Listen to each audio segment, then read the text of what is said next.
இப்போது புதிய அறிமுகம் ஆச்சி ஹோட்டல் சாம்பார் மற்றும் ஆச்சி இடிச்ச சாம்பார் 50 கிராம் ரூபாய் 20 மட்டுமே.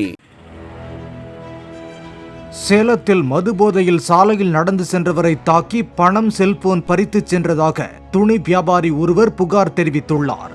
தாதுபாய் குட்டையைச் சேர்ந்த முருகேசன் என்ற அந்நபர் துணிக்கடையை மூடிவிட்டு வீட்டுக்கு புறப்பட்ட போது இளைஞர்கள் 4 பேர் தன்னை மடக்கி தாக்கியதாக சிசிடிவி பதிவுடன் புகார் அளித்துள்ளார்.